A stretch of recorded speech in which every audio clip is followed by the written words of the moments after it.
Depending on your skill level in metal detecting, I'm either about to save you $500 or cost you $500. 3 years ago, I made a video comparing the Equinox 900 to the Manticore.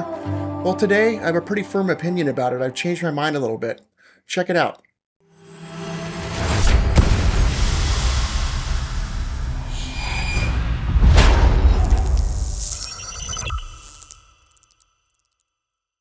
So let me be clear from the beginning, these are both excellent machines. Whether it's coins, relics, jewelry, the performance is very similar. This is not a video saying that one is bad. Well, if and when you're ready to buy a brand new metal detector and try this hobby out for the first time, you have to keep in mind that you really get what you pay for in this hobby, just like anything else. There are some metal detectors for sale in the big box stores that are just absolute junk. Nothing like the performance and the quality that you get by going with one of the main brands like Minelab. Most people compare the depth of detection, the features, and the price, but that's not the real comparison. It's a wrong comparison. The real difference is usability. Look closely at the bottom of the Equinox screen. There's small little icons and symbols and nested submenus. Beginners have to memorize what each one of these icons mean. Now look closely at the Manticore. You got that large color screen. It's bright. Clear text labels, the navigation is simple. You go up and down. You instantly understand all the settings that you're changing. And when I watch beginners in the field, this is where they freeze. You know, learning speed for them matters more than raw performance. The Manticore also gives you the large 2D target display, richer audio information. This helps beginners understand targets visually and mentally much faster. What I'm going to demonstrate in this video is that the Manticore has a faster learning curve for beginners. And for a while, for the beginners, performance isn't the deciding factor anymore. Usability beats horsepower. And you know, nobody talks about this part, but this is where a lot of beginners quit, especially beginners who may be challenged with their vision or their memory, and they just can't get a handle on the settings, get pretty frustrated pretty quick. The machine ends up in a closet, or like I say, out in the garage, or they sell it. They're just done with the hobby. For beginners, and for a while, I think that learning speed matters more than raw performance. These machines are incredible right out of the box with just the stock settings.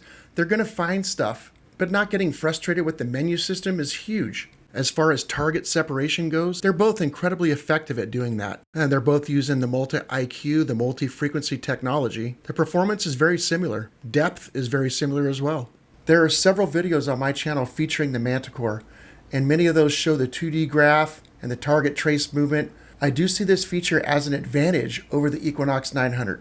And if you're already an experienced metal detectorist, the Equinox 900 is still a fantastic machine, especially if you're comfortable with that little menu logic of the icons across the bottom of the Xterra and Equinox series.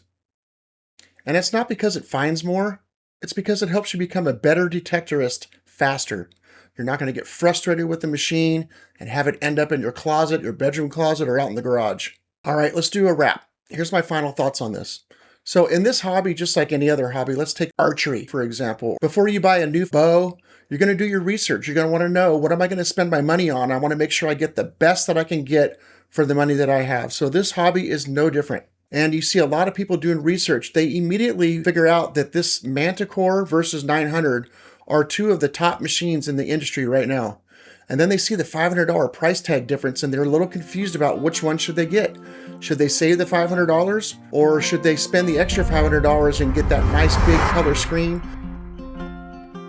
Well, I hope that today I kind of cleared it up for you a little bit. If you're a beginner, I'm telling you right now, if you have the budget, get that Manticore, because you're not going to get frustrated. It's so easy to change the settings out there in the field in the heat of the battle, compared to, you know, watching a couple of my brass medic videos on the Equinox 900, and you sit there with me and you're following along and you got it all figured out until you're in the field and you can't even change the recovery speed. That's because you forgot what each one of those little icons on the bottom means. However, on the Manticore, you just go up and down that nice menu system on that big color screen and read the text. There it is, recovery speed. So easy to change. That's what I'm talking about. I'm talking about spending the money, the extra $500, to get the absolute, arguably one of the best machines on the planet right now. Definitely the best menu system ever made in a metal detector, hands down. But you're spending the extra $500 to get the best machine out there, And yes, there might be some slight performance benefits, but that 2D graph and that big color screen and you not getting frustrated with this hobby because you don't remember what all those icons do, huge. So I highly recommend to you once again, if you have the money and you're new at this hobby, get the Manticore. All right, let me know down in the comments section, what do you guys think? Do you agree with me on this, or are you still Team Equinox? Let me know down below. I read all those comments and I try to respond to all of them. I'll see you guys down in the comment section.